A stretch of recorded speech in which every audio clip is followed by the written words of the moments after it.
Assalamualaikum warahmatullahi wabarakatuh. Sedang penonton hadirin hadirat yang hormati sekalian, dari Padang Sekolah Kebangsaan Sri Sekawan Desa Bagan Batu Pahat, kita bersiaran dalam satu rancangan Forum Perdana Wal Islam. Dan pada malam ini saya tidak keseorangan, ditemani oleh rakan perantara saya, saudara Rafa'i di bawah sana. Assalamualaikum, apa khabar Rafa'i?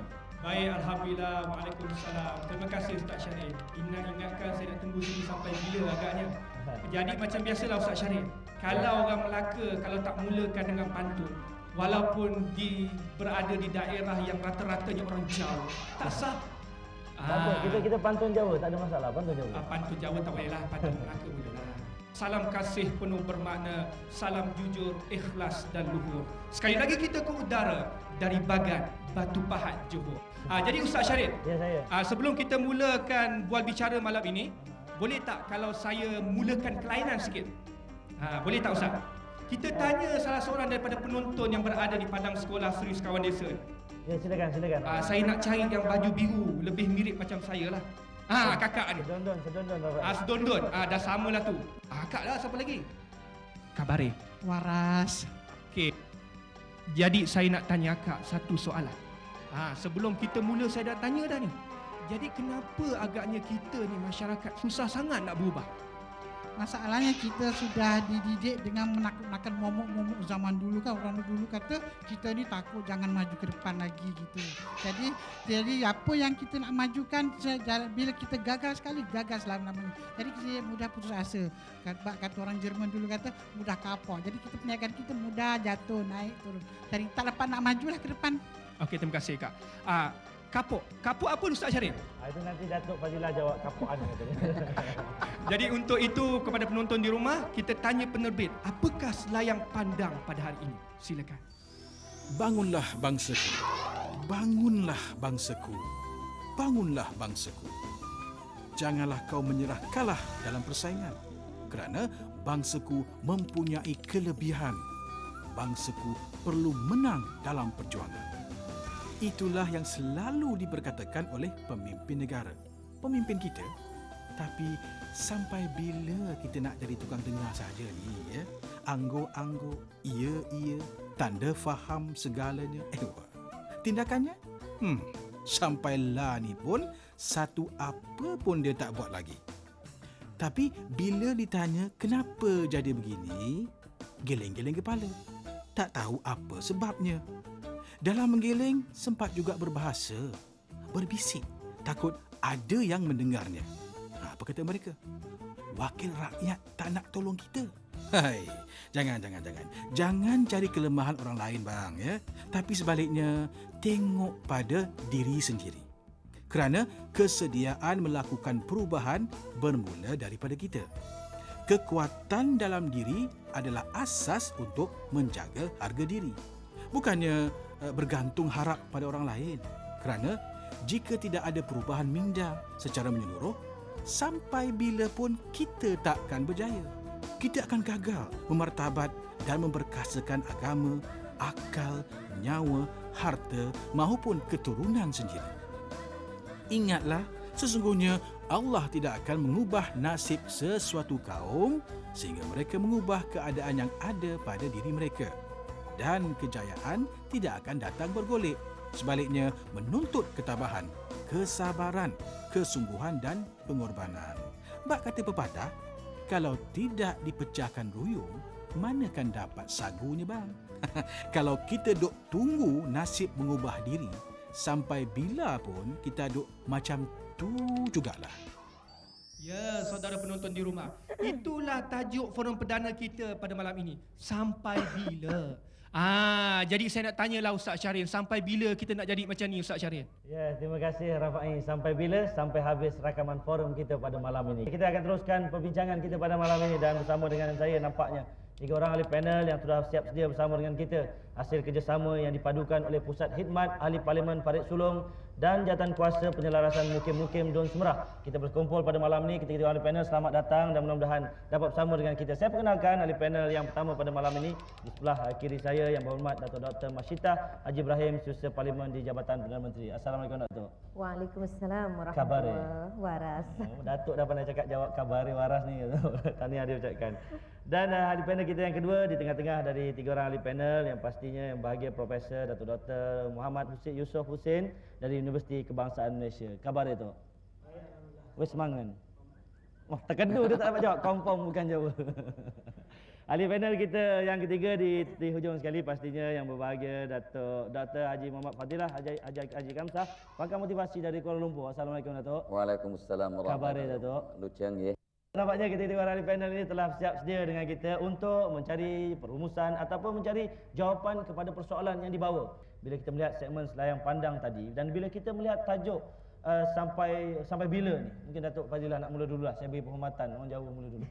Datuk, bila kita menyebut soal sampai bila ni, kita tengok dalam segmen selayang pandang ini satu perkara soal perubahan sikap.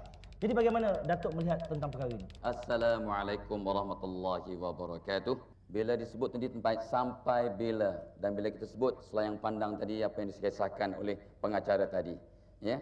Apa yang jelas sebenarnya yang kadang-kadang kita tak perhatikan, maaf ya, minta ampun, minta maaf. Malam ni kita menghisap diri. Dan saya lihat sebenarnya orang kita tidak ada budaya yang mantap yang berakar umbi dari segi positif, kecemerlangan dan kehebatan ya dalam sikap dan tindak tanduknya. Orang Melayu rata-ratanya, mujur saya Jawa, orang Melayu rata-rata tidak mempunyai budaya yang berakar umbi ya dari segi positif dan cemerlang. Itu satu yang saya nampak. Yang keduanya ialah selalu disebut oleh pemimpin-pemimpin kita, orang bijak pandai, kalau enggan bersusah payah, akhirnya kita susah dan payah sepanjang hayat. Jadi kena bersusah payah. Itu yang disebut tadi, kalau tak pecah rujung, ya takkan dapat sagunya. So kita kena bersusah payah. Dan untuk sebarang kejayaan, mesti ada sedikit pengorbanan. Kalau semua orang begitu sikapnya, insyaAllah. Itu 1, 2, 3. Dan satu lagi ialah, jadilah orang yang bermaruah. Orang yang bermaruah malu kalau ditolong tanpa perlu pertolongan. Ya, adakah kita, para penonton dan saya dan para penonton di rumah, adakah kita orang yang bermaruah, yang malu kalau dapat bantuan? Kita patut rasa malu, rasa sedih dibantu. Ya, kalau boleh kita membantu, tangan yang di atas lebih baik dari tangan di bawah. So sampai bila? Sekarang waktunya. Dan pesan seorang guru saya, jadikan setiap hari kita hari yang terbaik. Mana tahu hari itu hari terakhir. Jadi kalau kita ingat juga pesan Nabi, ya, Nabi kata apa? Orang yang terbaik, orang yang sentiasa ingat mati. Jadi kalau kita ingat mati, kita akan terus berazam, manalah tahu hari ini hari aku yang terakhir. Kalau ada benda baik aku nak buat hari ini. Kalau ada benda yang positif aku nak buat hari ini. Kalau ada bantuan yang boleh aku tolong hari ini. Ya, kalau ada kemaafan yang patut aku pohon hari ini.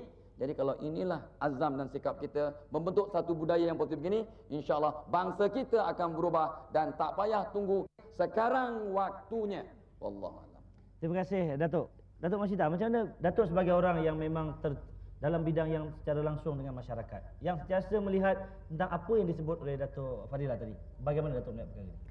Sebenarnya bila kita bercakap tentang sikap, kita sebenarnya bercakap tentang kelakuan harian kita. Kita bercakap tentang apa yang dikatakan sebagai tabiat dan juga diistilahkan sebagai akhlak. Dan bila kita bercakap tentang akhlak ini, dia sangat-sangat berkait rapat dengan seketul daging. Seperti mana yang disebut di dalam sebuah hadis Rasulullah sallallahu alaihi wasallam, ala inna fil jasadi mudghah iza salahat salahal jasadu kullu wa iza fasadat fasadal jasadu kullu ala wahiyal qalb. Tidakkah kamu ketahui bahawa manusia itu ada di dalam dirinya seketul daging, yang kalau daging ini baik, dia akan mempengaruhi untuk segala yang lain menjadi baik. Kalau seketul daging ini menjadi busuk, menjadi buruk, dia akan mempengaruhi juga segala kelakuan-kelakuan lain menjadi buruk. Tidakkah kamu ketahui bahawa daging itu adalah hati kamu?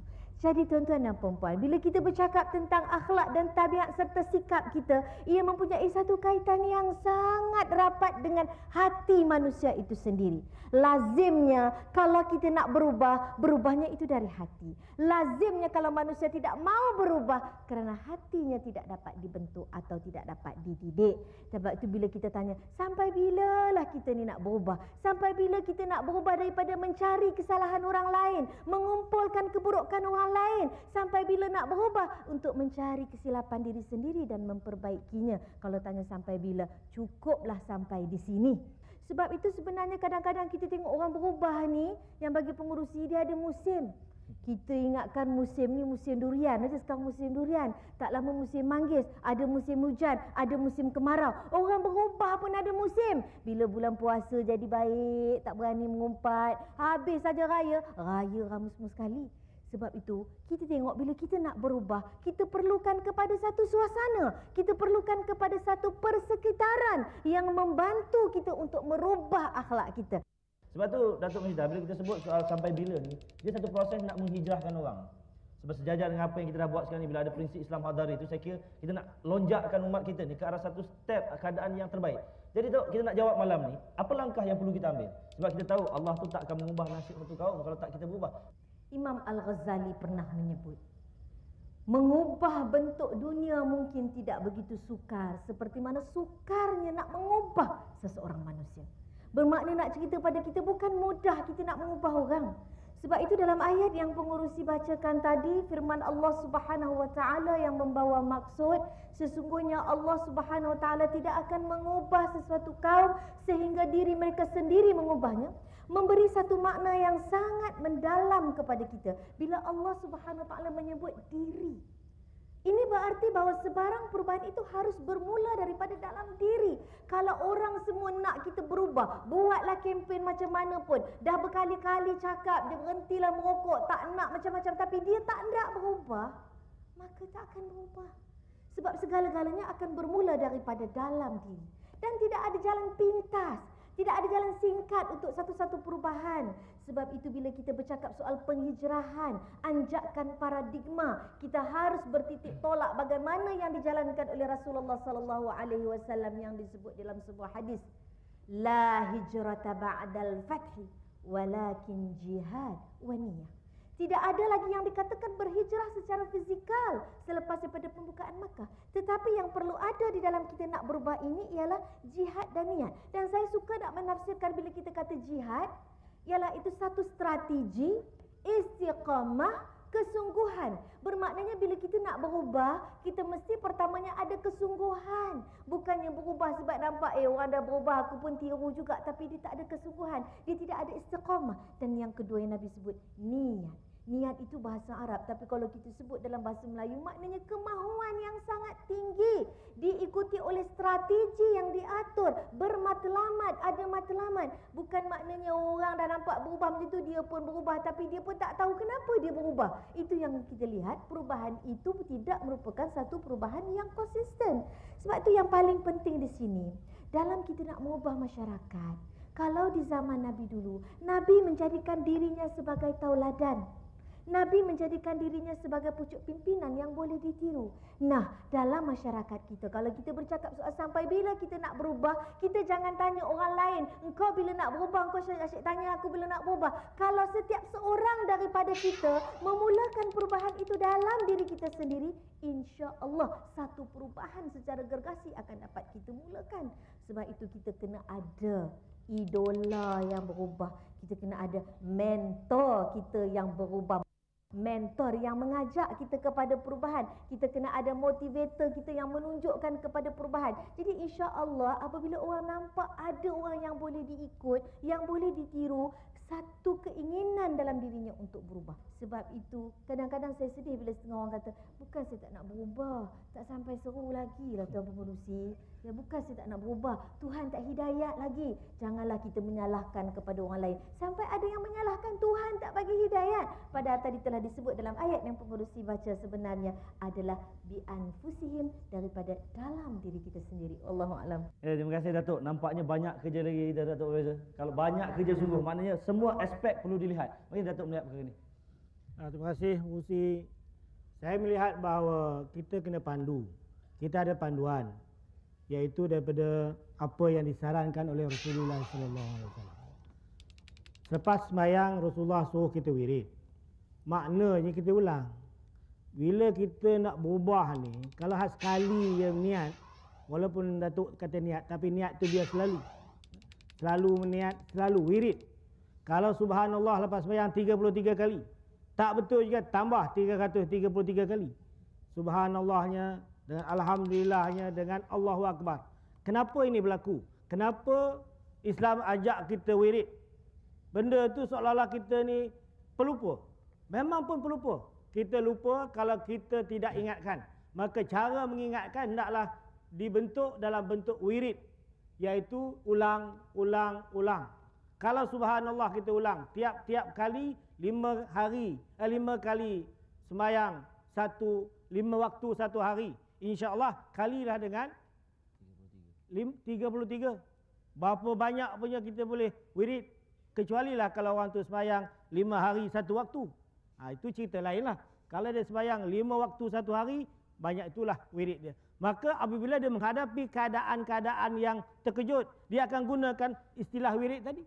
Dia tak kira lah latah bukan-bukan misalnya, mencarut dan sebagainya. Tetapi dia akan gunakan bila terkejut, tertengok Datuk Fadilah misalnya jatuh basikal misalnya, subhanallah. Subhanallah. Dia tak terkejut benda-benda yang lain. Jadi ini yang kita kandaki bahawa wirid satu daripada cara untuk kita mengembangkan perubahan sikap ini kepada kelakuan kita. Kita bercakap soal kelakuan. Yang kedua, perubahan juga berlaku mungkin seorang payah, tetapi berjamaah. Sebab itu Al-Quran ataupun Islam mengajak kita bekerja secara berjamaah. Kalau berjamaah itu pun dia ada fardu ain dan fardu kifayah. Yang fardu ain ini ialah yang dibuat oleh individu, kita kena lakukan. Fardu kifayah itu yang kena ubah juga takrif itu. Dulu fardu kifayah bila orang lain buat aku tak payah, dia tak nak buat je. Sekarang kita kena ubah fardu kifayah bila aku buat orang lain tak payah. Maka itu yang katakan perubahan juga. Istilah pun kena ubah. Kalau tidak kita akan ketinggalan. Dan perubahan sikap itu perlu kekal, tidak seperti angat-angat teh ayam.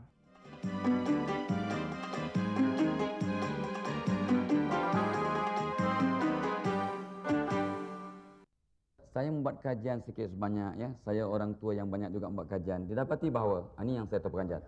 Tak sampai 1% orang dalam di Malaysia ini yang dengan sengaja nak mengubah dirinya agar lebih bahagia, lebih cemerlang, lebih positif, lebih untung, lebih ceria. Tak sampai 1%.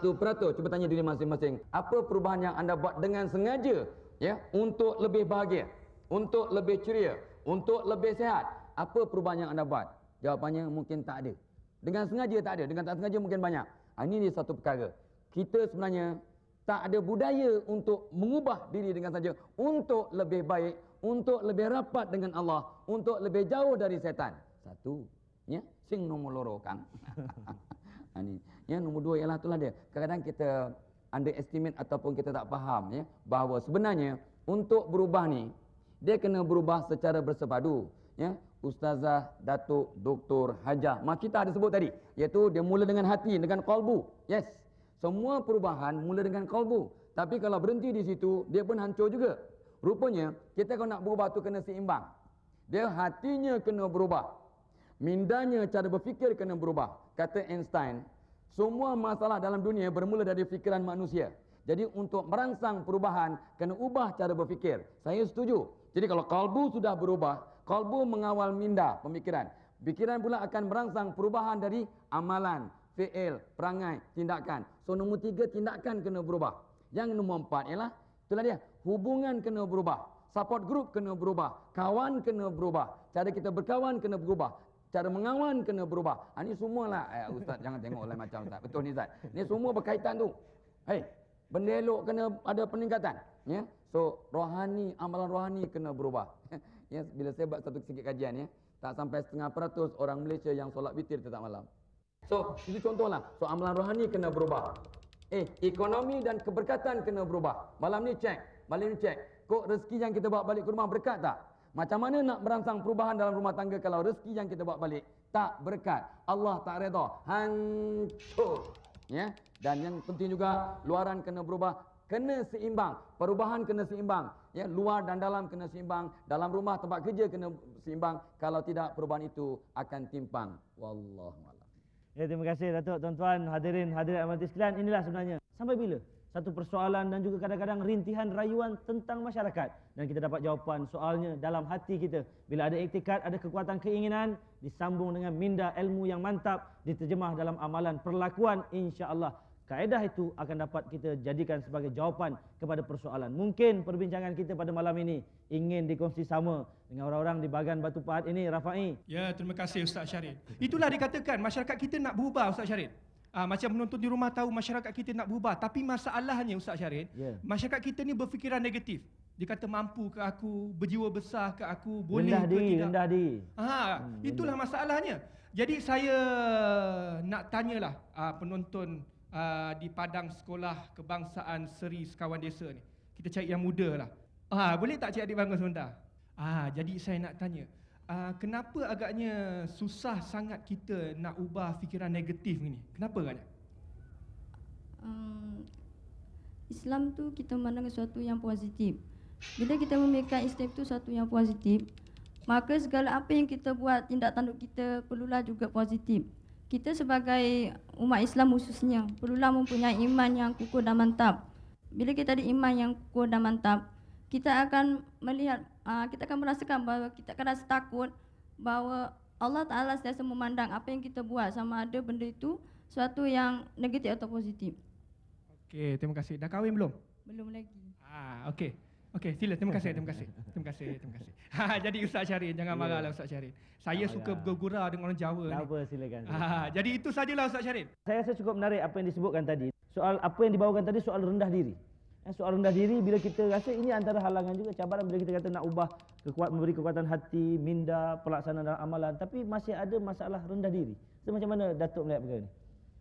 Terima kasih Saudara Pengurusi. Para hadirin yang saya hormati sekalian, soalan rendah diri ini memang menjadi mungkin tidak budaya, tetapi cara berfikir kita, cara kita bertindak ataupun yang dah lama terbenam dalam fikiran orang Melayu suka merendah diri.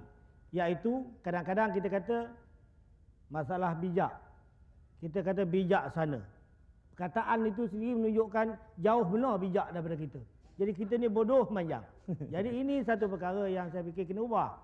Bijak sini, kita pun dah bijak dah. Kadang-kadang kita lihat bahawa perkara-perkara istilah seperti ini menyebabkan kita rendah diri, membawa rendah diri. Seperti pantun misalnya. Pantun yang tak betul. Bukan yang betul. Nasi lemak buah bidara, sayang selasih kulurutkan. Buang mak buang sedara, kerana kekasih aku turutkan. Ini siapa mengajar ni? Ini negatif. Yang tak baik tadi tu. Sepatutnya buang, tak payah buang-buang. Ambil mak dan ambil saudara, semua aku ikut. Jadi itu lebih baik. Buatlah pantun sendiri. Saudara pun pandai pantun. Saya bagi je. Jadi oleh sebab itu kadang-kadang kita lihat bahawa negatif, sikap kita itu. Kadang-kadang rendah diri menjadi satu perkara yang ada dalam budaya orang Melayu. Tetapi kenapa ini berlaku? Sedangkan dalam Islam tidak menyuruh kita merendah diri. Tawaduk misalnya, bukan tawaduk itu untuk rendah diri, tidak. Tawaduk meletakkan diri kita pada yang tempatnya. Berilmu, ajar orang yang tidak tahu. Tak tahu, pergi bertanya pada yang tahu. Itu meletakkan diri pada tempatnya. Itu ada juga tawaduk mengatakan bahawa merendah diri. Itu merendah diri maksudnya tidak menyombong, tidak takabur, tidak riak. Itu memang disuruh. Tetapi apabila orang nak jatuh tangga, jangan kita kata aku tawaduk, biar kena jatuh nak buat macam mana. Tak boleh. Dia kena bertindak kerana dia ada kuasa dan ada keupayaan. Jadi tawaduk itu meletakkan satu pada tempatnya dan juga satu perkara yang dikatakan membawa kepada diri kita itu tidak merendah diri dengan tidak bersebab. Oleh sebab itu saya berpendapat bahawa rendah diri ini harus juga dijadikan bahan untuk kita buang, untuk kita mencapai perubahan sikap dan cara berfikir. Kalau cara berfikir kita rendah diri yang tidak menentu, cara kita, sikap kita merendah diri cara yang tidak menentu, maka dia akan merugikan. Kalau kita ada harta, oleh kerana rendah diri yang tak betul, kita tidak usahakan, tak apalah, ada harta sikit biarlah kita simpan je lah, jadi tidak dikembangkan. Ini menunjukkan rendah diri yang tak betul. Seperti mana yang kita tahu dalam masyarakat kita ini, ramai yang berilmu pengetahuan dalam masyarakat kita. Maka yang berpengetahuan, jangan tawaduk tentu kira, letakkan diri pada tempatnya, maka pimpin dan bimbing masyarakat. Barulah kita kata kita akan dapat perubahan sikap dan cara berfikir dengan baik. Sekian, terima kasih. Terima kasih Datuk Fazilah. Ini disebut tadi antaranya mungkin adakah kerana budaya hidup? Siapalah kita ni orang kampung kan. Adakah kerana itu menyebabkan menjadi satu halangan atau ada halangan lain dalam kita nak merubahkan, melonjakkan kekuatan hidup masyarakat kita ni? Dengar tak? Merendah diri ini satu tabiat yang sangat baik, Tuan Gusi, ya. Tetapi kadang merendah-rendahkan diri ini yang kadang-kadang membunuh, ya. Sebenarnya ke orang kita, orang Malaysia, orang Melayu khususnya, kita orang yang kadang merendah-rendahkan diri sebab kita nampak kehebatan orang tapi kita tak kenal kehebatan diri. Walhal Allah mencipta manusia ini sama rata, sama hebat tapi tak serupa. Sama hebat tapi tak serupa. Ada orang mata tak melihat jadi profesor, memberi nasihat pada orang yang celik. Ni di Malaysia ni, ya. Orang yang tak melihat tapi memberi nasihat pada orang yang melihat. Ya, artinya Allah Maha hebat. Semua orang sama hebat tapi tak serupa. So, artinya kenali diri. Tetapi kadang-kadang walaupun Ustazah Datuk Masyita sebut tadi bahawa ya, bukan hidayah tak turun. Hidayah turun tapi kita tak dapat manfaat dari hidayah itu sebab Dr. Masyita juga sudah jawab, hati kita masih kotor. Hati kita masih kotor, dibalut oleh titik-titik hitam, maka mana bisa kita nak dapat hidayah itu turun kat kita untuk menjadi obor untuk berubah. Itu satu. Ya, of course lah ini berkaitan dengan kejahilan. Ya, Datuk Yusuf sebut tadi tu Husin bahawa kita banyak jahil, banyak tak tahu. Itu satu hal. Tetapi kita banyak bodoh sombong. Ya, ditegur marah, dikritik masa muka, ya. So bagaimana nak berubah? Kadang-kadang kita narsisistik kata orang psikologi. Narsisistik artinya aku betul, orang lain silap, aku tahulah. Ini dia konsep ataupun perkataan atau isu yang kadang kita susah nak berubah. Dan satu lagi, kadang-kadang kita susah nak berubah sebab tidak ada mentor. Mentor nak menyanyi, ya Allah ramanya. Saya pun sebenarnya boleh jadi mentor kalau nak menyanyi lah. Ya, tapi ramai orang tak tahu. Itulah dia kesilapan dia orang. Ya, tapi tengok orang tengok dah ini satu lagi sebab kita nak maju nak berubah, ramai orang dengki. Tengok, bila saya sebut tu ramai ni. Ahli panel pun kadang tak puas hati. Ini yang menyebabkan bangsa kita susah nak maju. Jadi mentor yang saya maksudkan adalah mentor nak jadi orang yang positif, orang yang cemerlang, orang yang boleh diikut jejak langkahnya. Kok buat silap, boleh banyak belajar dari kesalahan-kesalahan itu. Ini yang kadang-kadang kita terlepas pandang. Al-maklum, kita ni insan. Kata dasarnya nasia, yang maksudnya lupa. Jadi manusia itu mudah lupa kerana ada yang mengingat. Mudah-mudahan kita ahli panel malam ini ingatkan orang lain sambil ingatkan diri kita. Mudah-mudahan ialah saya yang mendengar, Datuk Yusuf Husin yang mendengar, Datuk Masyita yang mendengar, ya, dan juga Datuk Syarin yang mendengar cakapnya sendiri. Wallahualam. Ya, terima kasih Datuk Fazilah. Tadi bila Datuk sebut nak jadi mentor, Datuk Masyita paling kuat ketawa. Kenapa Datuk? Silakan Datuk. Sebenarnya saya tertarik dengan perbincangan kita soal rendah diri. Dan yang berbahagia Datuk Fadilah ada sebut merendah diri itu satu perkara yang baik. Jangan merendah-rendahkan diri kita. Rendah diri itu satu perkara, ya. Masyarakat kita selalu sebut, siapalah saya? Saya ni apa? Saya ni tak ada apa-apa. Jadi dia merendah diri sampai begitu. Tapi kalau diri rendah macam Datuk Fadilah ni, dia rendah je macam itu lain cerita dia kan. Itu kita tengok satu perkara walaupun dirinya rendah tetapi dia punya ilmu tu tinggi, alhamdulillah. Cuma kita tengok kat sini, dalam masyarakat kita ni dia susah nak berubah sebab dia selalu melihat orang lain lebih daripada diri dia. Bila dia nak berubah je, dia takut orang kata apa-apa dekat dia. Dia nak berubah je, nak berhenti, nak buang tabiat merokok je. Nanti orang kata, eleh, sejak bila pula jadi baik ni? Bila jadi ustaz pula? Jadi, inilah ni masyarakat yang begini ni. Dia jadi susah kita nak berubah sebab kadang-kadang diperlinya kan. Jadi, kalau nak berubah jadi baik sikit, rajin sembahyang, dah pula kata, alamak, bila nak mati ni, wasiatlah pada kita apa-apa. Jadi, susah nak berubah kerana kita selalu mementingkan pandangan masyarakat daripada pandangan kita sendiri. Dan juga kita tak boleh nak berubah ni disebabkan kita tidak ada satu tanda aras yang tinggi. Kita selalu rasa cukup makan dan kita suka tengok orang yang di bawah kita. Kalau tadi profesor ada sebut, ya, ada orang sembahyang 5 hari 1 waktu. Bila kita kata kenapa sembahyang 5 hari 1 waktu, orang sembahyang 5 waktu 1 hari. Dia kata tu pun dah baik. Ada orang sembahyang seminggu sekali. Sembahyang Jumaat je. Tanya yang sembahyang Jumaat pun dia kata dia pun baik. Itu pun dah baik Ustazah. Ada orang sembahyang setahun 2 kali sembahyang raya je. Kita tanya orang sembahyang 2 kali setahun, dia pun kata itu pun baik. Ada orang tak sembahyang langsung, dia baik juga. Jadi yang susahnya tak nak berubah ni sebab dia tengok orang yang bawah daripada dia, tengok orang yang kurang daripada dia. Bila soal begini jadi, maknanya kita akan merasakan bahawa kita dah cukup baik. Tetapi kalau kita nak berubah, kita kena tengok orang yang lebih daripada kita. Supaya kita dapat melihat bahawa tanda aras itu perlu diperbaiki. Dan jangan kita melihat kepada orang lain. Sebab itu dalam Quran dia kata, in ahsantum li anfusikum. Kalau kamu jadi baik, baik itu pulang diri kamu. Wa in asatum falaha. Kalau kamu tak jadi baik, diri kamu bukan orang lain. Sebab itu pedulikan apa orang nak kata, pedulikan apa orang nak perli. Yang pentingnya kita nak berubah dan yang pentingnya kita ada satu semangat. Allah alam. Terima kasih. Datuk Yusuf nak menambah. Sila. Saya nak tertarik soal rendah diri ni. Kalau kadang-kadang kita silap rendah diri. Saya nak bawa satu kisah lah antara orang Perak. Saya orang Perak, yang depan kita ni orang Johor. Bahasa kita kan kadang-kadang berubah. Sudah pengusi orang Johor. Ini hanya orang Kedah, ini orang Kelang, Selangor, Jawa juga kan. Jawa solid. Ceritanya begini, orang Perak berkahwin dengan orang Johor. Bila menantunya lelaki orang Johor pergi ke Perak. Malam itu mentua sebelah Perak, orang Perak nak merendah diri. Bahasa orang Perak membahasakan diri dia awak. Saya itu awak. Orang Johor awak tu kamu. Jadi orang Perak ni nak merendahkan diri. Merendah diri kononnya dia kata awak bodoh. Awak miskin. Dia merendah diri makna saya bodoh, saya miskin. Saya tak ada ilmu. Maksudnya awak tak ada ilmu, awak bodoh, awak tak ada reta. Orang Johor sudah kata, ini apa hal maki hamun ke aku malam-malam ni?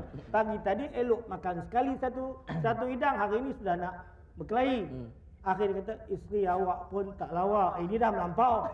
Kalau tadi kata aku, ini isteri aku pun dah masuk. Tak lawa lagi tu. Nasib baik menantu datang. Kalau tidak dah bertumbuk, dah mentua malam tu. Jadi ini kadang-kadang tak kena cara rendah diri. Itu pun kena.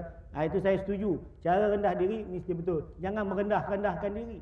Biar gunakan cara yang betul. Ini saya fikir yang sajalah selingan kepada soal orang Perak. Kebetulan saya orang Perak, di depan ni orang Johor. Jadi ada sikit problem dari segi komunikasi. Itu sesama Melayu tu.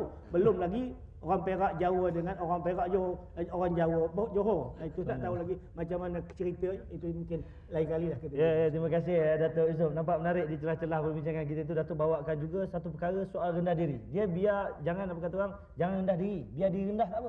Dia rendah dia kadang harga mahal Datuk Fazlah dia sebut tadi. Jadi kita nak beritahu Datuk.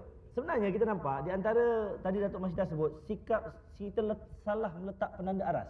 Kan nak membangun ni kita salah letak penanda aras bagi satu. Yang kedua sebut tadi soal faktor sekeliling. Dan nak baik ni Datuk, tetapi faktor sekeliling ni kata apa? Apalah nak baik, kita ni kan nantilah belum 40 kan. Lepas 40 nanti masih muda, enjoy dulu. Kalau lepas 40 pergi haji, baiklah. Dia ada isu-isu yang begini Datuk dijadikan sebagai satu perkara penanda aras, sebagai label untuk berubah. Bagaimana Datuk melihat isu bila orang mengatakan nantilah tunggu 40 dan sebagainya? Datuk lihat perkara ni macam mana? Bagus, sebenarnya kalau nak tunggu 40 untuk berubah bagus.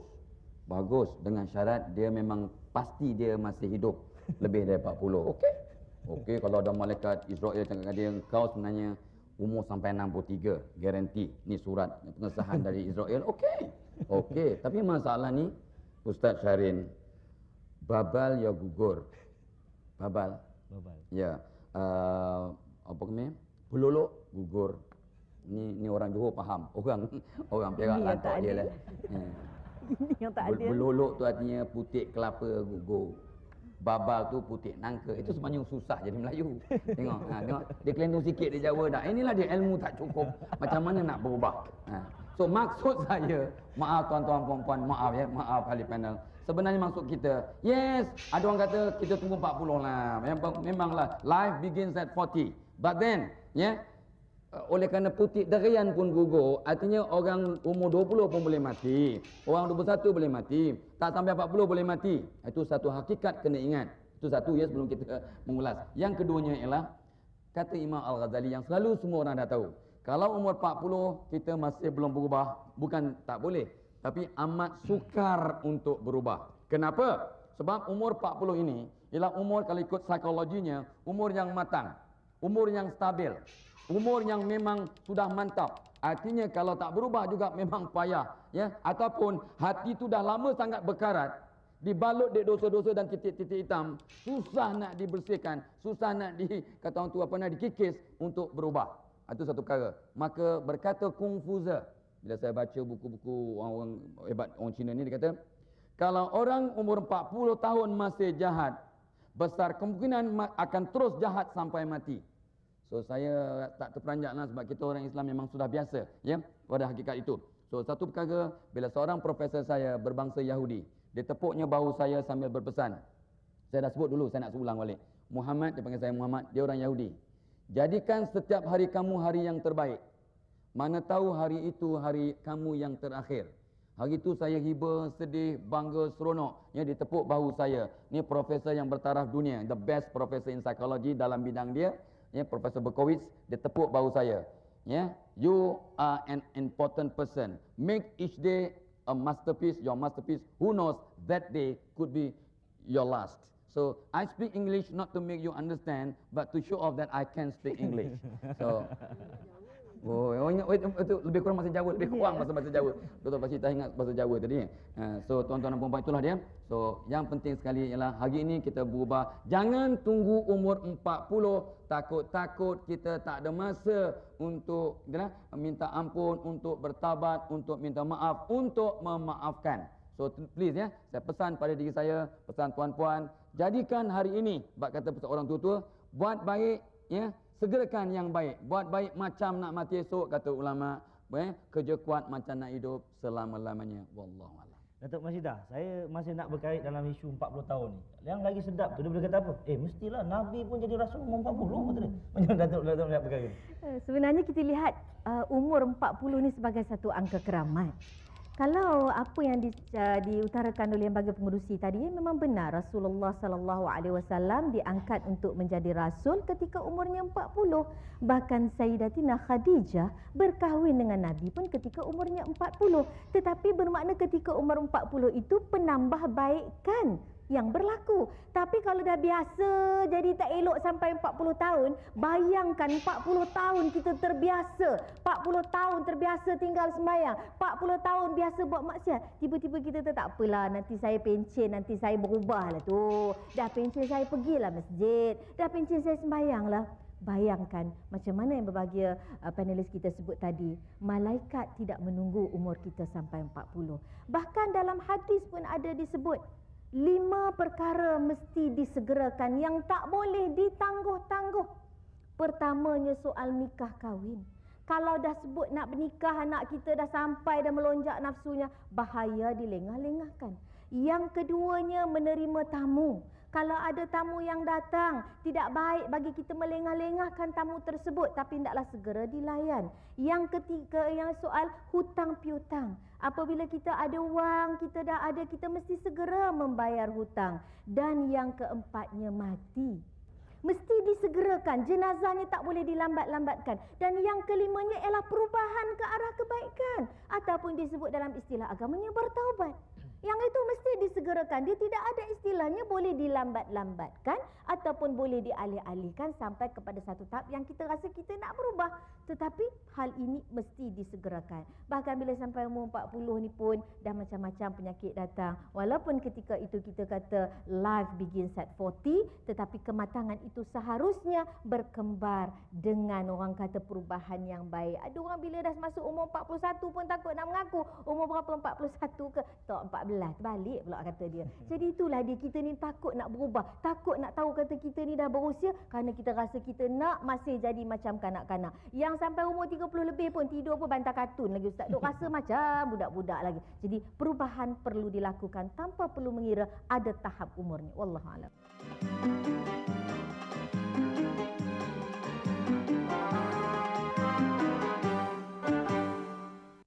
Pada saya sebagai ibu, kalau nak jadi ibu ni kena ada ilmu. Jadi dengan ilmu itulah kita gunakan untuk didik anak kita, kita tunjuk dia, ajar dia yang mana buruk, yang mana baik supaya dia tahu. Kita juga perlu tolong anak kita, tunjukkan cara macam mana nak suburkan iman dalam dada. Sebab iman tu adalah benteng untuk kita semua. Okey, terima kasih Kak. Abang dah kahwin kan? Dah. Sebagai golongan bapa, macam mana abang gunakan cara untuk mengelak daripada anak-anak abang sendiri terpengaruh dengan nasihat-nasihat negatif luar ni? Sebenarnya bapa adalah sebagai satu role model pada keluarga, khasnya pada anak-anak. Jadi peranan bapa lah kalau di rumah, kata orang tu tunjukkan sikap yang terbaik. Contohnya kalau waktu solat, kalau kita tak solat macam mana kita nak cakap dengan anak? Kemudian anak keluar rumah, kita mesti tahu ke mana, balik kita tahu waktu dia. Dan kau boleh jadual yang kita sediakanlah yang terbaik. Dan bapa kalau balik janganlah marah-marah anak, kerana mungkin mereka rasa seolah seperti dalam neraka. Dan kalau bapa tu benda-benda yang di luar tu yang tak elok janganlah bawa balik. Kadang-kadang tu berlaku juga yang kertas yang bernombor yang ada ekor tu pun anak jumpa. Kemudian ada bapa yang bawa balik CD Gusti Lembut. Salah siapa? Ini banyak berlaku pada anak-anak murid darjah 1, darjah 2 pun dia dah jumpa tengok. Jadi kita sama-samalah. Kita sama-sama lakukan perubahan. Dan saya bercakap ni pun atas maknanya saya mengingatkan diri saya sendiri. Ustaz. Okey, terima kasih abang. Ya, kita perlukan perubahan Ustaz Syarif. Silakan Ustaz Syarif. Terima kasih Rafael. Apa yang dibincang di bawah tu kita nampak Datuk Fadilah. Dia seakan setuju dengan pendapat kita ke atas tadi. Bahawa nak berubah antara peranan mak bapak dia kena jadi mentor. Dan juga ada satu kaedah nasihat yang baik. Jadi bagaimana Datuk Fadilah melihat perkara ini? Terima kasih Ustaz Syarif ya. Memanglah perubahan ni sebenarnya satu hidayat dari Allah untuk kita berubah ya. Orang dapat hidayat mudah untuk berubah ya. Jadi itu sebabnya untuk kita mudah berubah dan terus berubah, satu kita kena banyak berdoa dan betul-betul berdoa untuk dapat perubahan itu. Dan kata seorang guru saya, orang yang doanya tak berubah, doanya sama je lagi orang yang sombong. Sebab bila doanya sama, artinya dia akan cakap kepada Allah, ya Allah, yang aku minta itu engkau tolong. Yang aku tak minta, aku boleh buat sendiri. Kan sombong tu. Jadi tuan-tuan dan puan-puan, tolong varietikan, ragamkan doa kita. Sebab kita ni banyak sangat keperluan. Ya, kita ni fuqara ilallah. Kita fakir sangat dengan bantuan Allah. Maka kita kena banyak berdoa dan ragamkan doa kita untuk meliputi setiap aspek yang kita minta bantuan dari Allah. Itu satu cara untuk berubah secara yang komprehensif dan bersepadu. Yang keduanya ialah, ini dari kacamata psikologi pula. Bila kita lihat, kita ingat. Bila kita ingat, kita buat Ustaz. So, apa nak buat? Itu semuanya ada iklan. Semuanya di TV ada iklan, di majalah, di surat khabar, di mana-mana ada iklan. So, bila lihat, kita ingat. So, iklankan pada diri kita untuk berubah. So, katalah orang nak berhenti rokok. Berhenti rokok, dia tulis kat rumah. Aku tak nak jadi jin.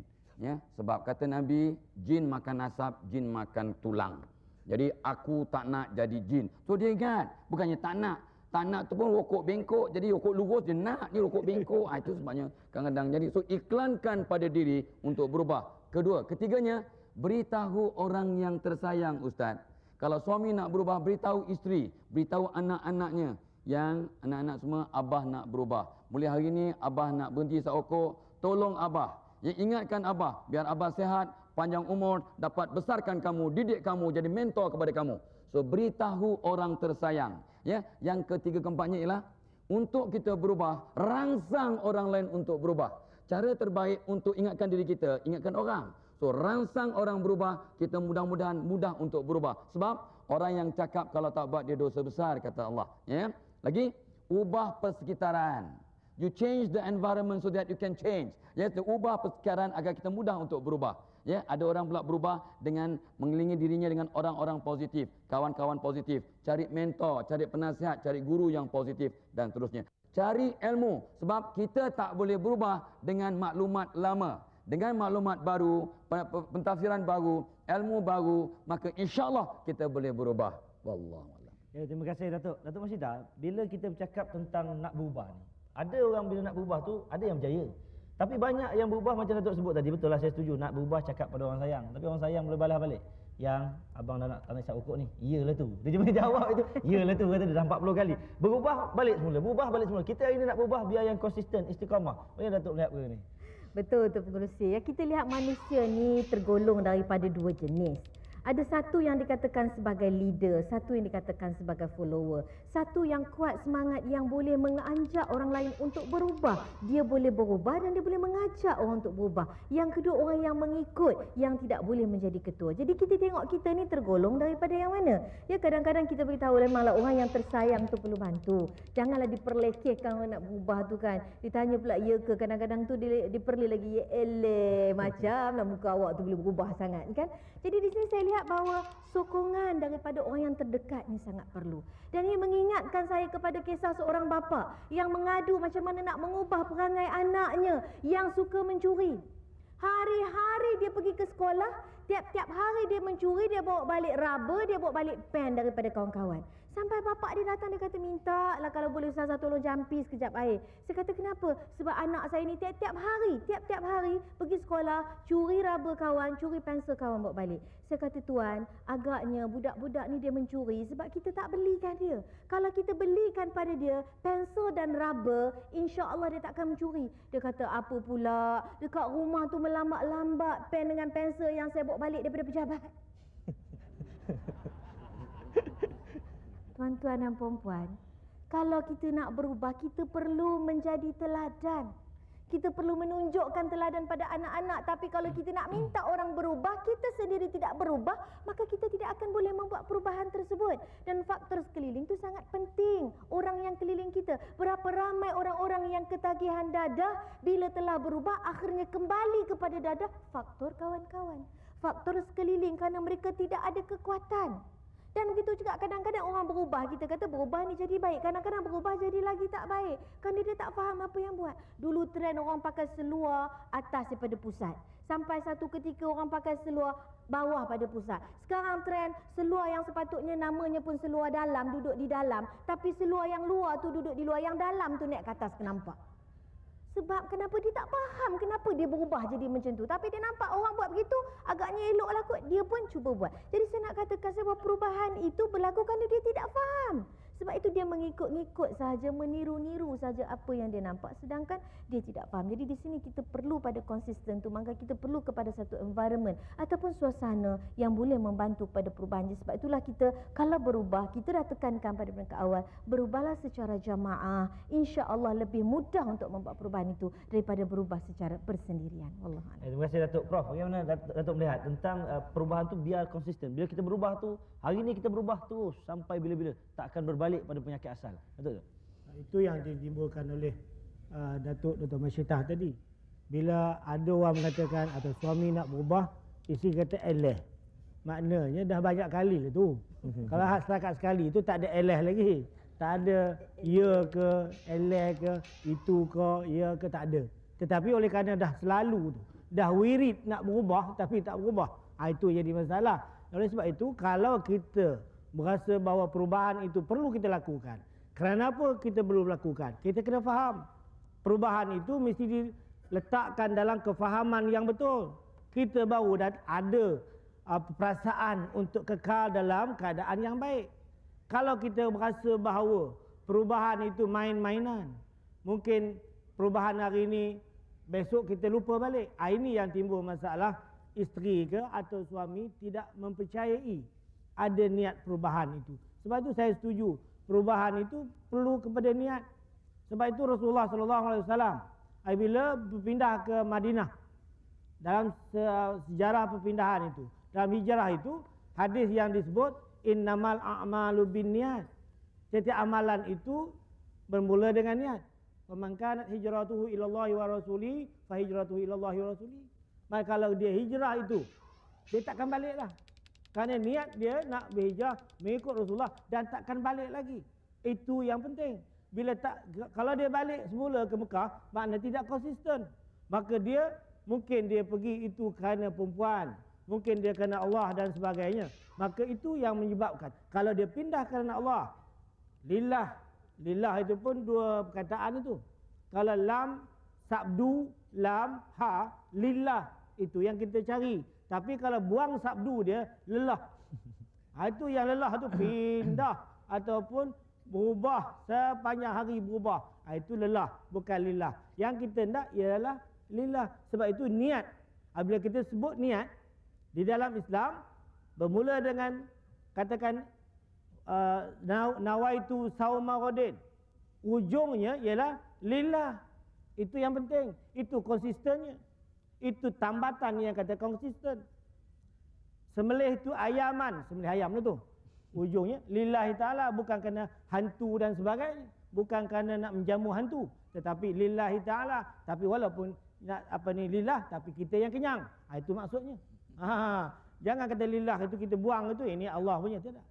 Lillah dalam niat kita, sembelih ayam ke, sembelih lembu ke, sembahyang ke, puasa, ujung, bukan untuk Allah, untuk kita. Itu yang katakan perubahan itu akan dapat kita kecapi kalau kita letakkan lillah itu sebagai asas kepada konsistennya kita untuk dalam perubahan ini. Tapi kalau tidak lillah, kerana orang berubah warak sekejap kerana mentua datang ke rumah, jahanam. Mentua datang ke rumah bukan main. Witir. Berapa kali witir? Tiap-tiap malam witir. Kadang sembahyang maghrib 2 kali. Sebab apa? Tadi bapak mentua sembahyang, kita ikut. Lepas itu mak mentua pun, aku nak berimam kamu sekali ni, sembahyang 2 kali sembahyang maghrib. Nak jaga hati mak mentua. Ini tak betul. Ini tak betul. Jadi yang betulnya ialah bahawa kita berpindah ke atau berpindah kerana Allah Subhanahu Wa Taala. Kita datang sini pun bukan kerana kehandsoman Dr. Fadilah, tidak. Bukan kerana saya handsome sangat, tidak. Bukan. Kerana kita nak mendapatkan ilmu pengetahuan. Walaupun ada juga yang datang tu kerana Dr. Fadilah, saya tak nafikan sebab dia orang Jawa. Mungkinlah. Tetapi oleh kerana lillah itu datang untuk menerima ilmu pengetahuan. Lillahi ta'ala. Saya pergi konsisten yang disebut oleh pengurusi itu mesti diletakkan di atas asas lillahi ta'ala. Jangan lelah. Lam ha juga, tapi bunyinya lelah, buat kerja tak faedah. Sekian, terima kasih. Terima kasih Profesor, tuan-tuan, hadirin hadirat sekalian. Inilah rumusan perbincangan hampir 1 jam kita berbincang dalam kita mencari jawapan di manakah sebenarnya. Sampai bila? Itu satu persoalan yang kita bukakan di awal tadi. Dan di akhirnya kita dapat menjawab bahawa perubahan ini sebenarnya memerlukan satu proses. Yang mana proses ini perlulah bermula daripada hati. Kekuatan prinsip dan tekad. Ilmu yang bersepadu. Mendapat sokongan yang terakhir, jangan lupa. Kita lakukan semuanya kerana Allah Subhanahu Wa Taala. Mudah-mudahan segala perwal bicara perbincangan kita pada malam ini dapat menyuntik kebaikan dalam diri kita di malam yang penuh keberkatan. Terima kasih kepada barisan ahli panel yang berhormat Datuk Masitah, Profesor Hussein dan juga Datuk Fadil Kamsah di malam yang berbahagia ini. Mudah-mudahan kita dapat terus bersiaran di tiap-tiap minggu hadapan untuk mendapat kebaikan kita dari masa ke semasa. Dan akhirnya saya serahkan kepada Rafa'i. Mungkin ada sesuatu di bawah sana. Silakan Rafa'i. Ya, terima kasih Ustaz Syaril.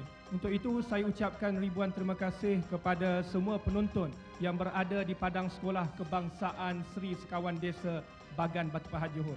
Dan tidak saya lupakan kepada penonton-penonton di rumah kerana sudi sehingga ke akhir rancangan. Untuk kali terakhirnya, terima kasih sekalung budi. Budi disemai penuh harapan. Sekiranya ada ketentuan ilahi, pasti berjumpa di lain siaran. Wabillahi taufiq wal hidayah. Wassalamualaikum warahmatullahi taala wabarakatuh.